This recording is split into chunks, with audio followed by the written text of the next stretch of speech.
Hi, this is Kanika. I did Millets for Health workshop online. In the last few years, when my parents got unwell, I started looking online, why this kind of the obesity, the lifestyle we are leading is not so healthy, especially in metro cities. So I started looking at, how my food can be the medicine.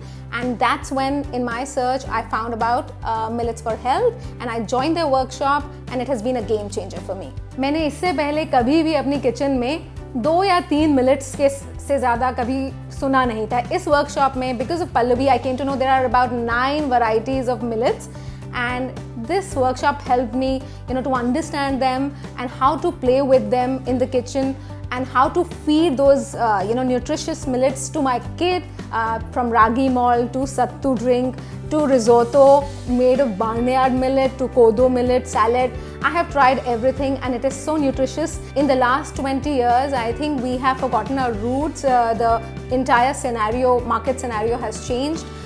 This workshop really helped me, to break that barrier, and I completely enjoyed it.